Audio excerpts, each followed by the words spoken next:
संक्षिप्त में बोलना श्रीकांत जी, सब संक्षिप्त में बोलो भाई। धन्यवाद अध्यक्ष जी। आज मैं अपनी पार्टी दादा बेटी आपको मिला नहीं, इसलिए हमें भी आप वंचित मत कीजिए। बस एक्सप्रेस करना चाहते हैं हम भी। मैं आज अपनी पार्टी माननीय अध्यक्ष जी, माननीय सदस्य बालू साहब ने कहा कि इसको जेपीसी को दे देना चाहिए।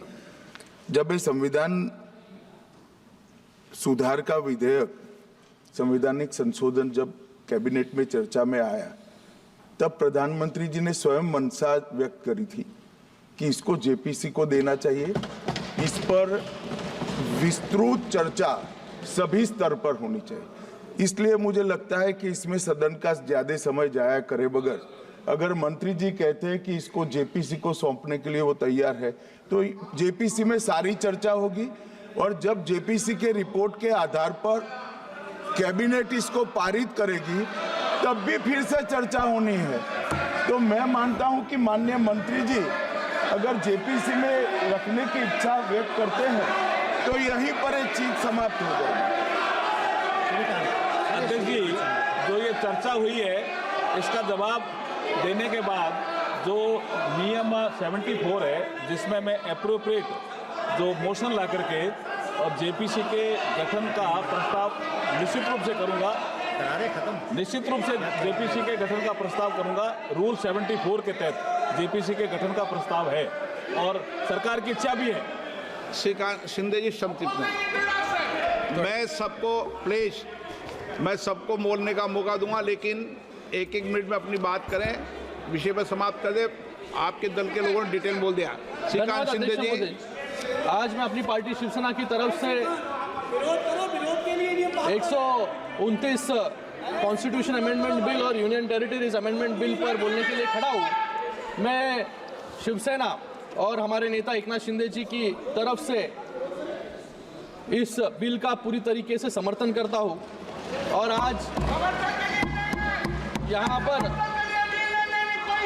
विपक्ष वाले 6 महीने से हर एक मुद्दे को असंवैधानिक बताने की कोशिश यहाँ पर कर रहे हैं। मुझे लगता है कि रिफॉर्म शब्द जब ये आता है तभी कांग्रेस को रिफॉर्म शब्द से ही एलर्जी यहाँ पर मुझे लगता है कि कांग्रेस को है। यहाँ पर सभी लोग संविधान की बात कर रहे हैं सर, हर एक व्यक्ति यहाँ पर उठकर संविधान समझा रहा है।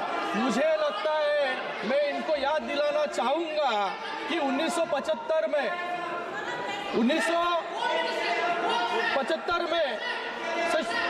इंदिरा गांधी सर, ये बिल जो 1975 को शुरू करता हूँ, इंदिरा गांधी जी को इलाहाबाद हाईकोर्ट ने इलेक्शन मैल प्रैक्टिस। अरे वो विषय क्या है, आप संक्षिप्त में करिए सर। एक पॉइंट बोल रहा हूँ सर, यानी इलेक्शन मैल प्रैक्टिस और यानी चुनावी भ्रष्टाचार के लिए गिनती पाया और 6 साल के लिए डिस्क्वालीफाई कर दिया।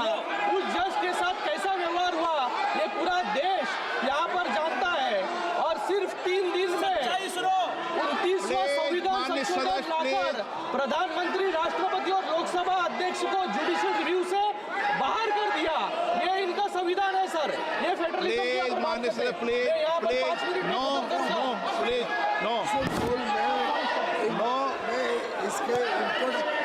मानिए प्लीज। ये बिल क्यों जरूरी है, ये 2 पॉइंट्स में समझाना चाहूंगा सर। समझ गए आप। N K Premchandan ji, N K Premchand please Covid समिति जो गठित हुई, उन्होंने वाइड पब्लिक कंसल्टेशन किया। स्पीकर सर, 47 राजनीतिक दलों ने अपनी राय प्रस्तुत